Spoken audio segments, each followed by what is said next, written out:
Welcome to story time. Today story புத்திசாலி நரியும் அப்பாவி ஆடும். ஒரு கோடைக்கால காலை காட்டில் ஒரு நரி சுற்றித் திரிந்தது.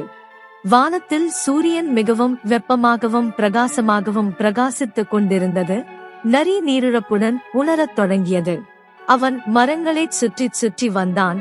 புதர்களில் தேடி எல்லா இடங்களிலும் முகர்ந்தான். ஆஹா!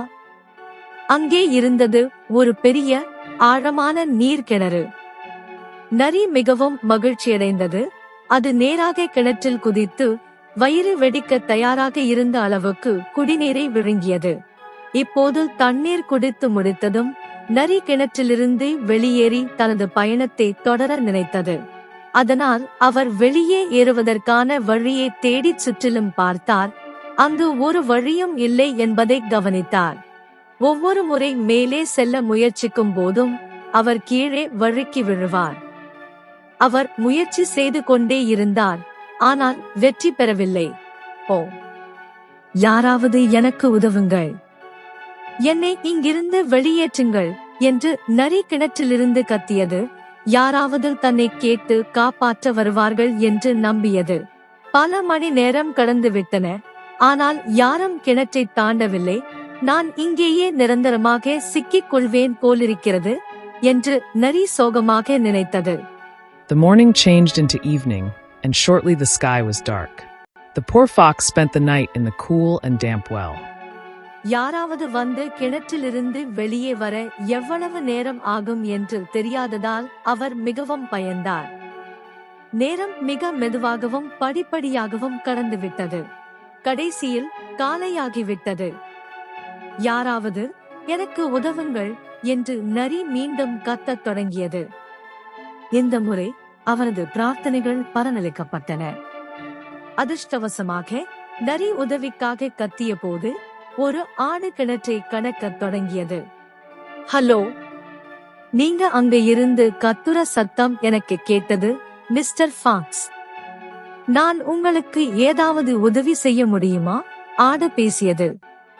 இப்போது கிணற்றிலிருந்து வெளியே வருவது முற்றிலும் சாத்தியமற்றது என்பதை அறிந்தவுடன் ஆடு தனக்கு உதவாது என்பதை நரி உணர்ந்தது.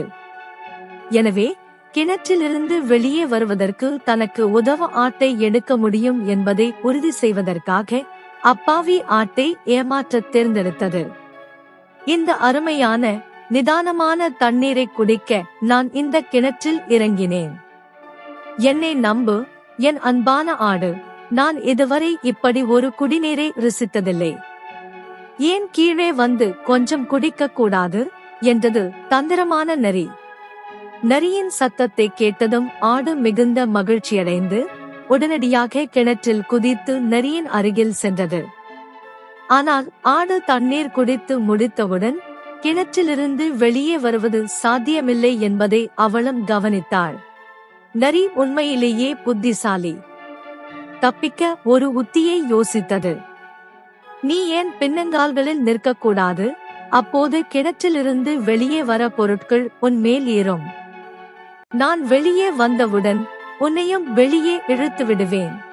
நரியின் விருப்பம்தான் வெளியேற சிறந்த வழி என்று தோன்றியதால் ஆடு மகிழ்ச்சியாக இருந்தது. ஒரு கணம் கூட தாமதிக்காமல் ஆடு கிணற்றின் சுவர் அமைப்பில் தனது கைகளை ஊன்றி நின்றது. நரி உடனடியாக ஆட்டின் முதுகில் குதித்து வெளியே வந்தது, இறுதியாக முற்றிலும் சுதந்திரமாக.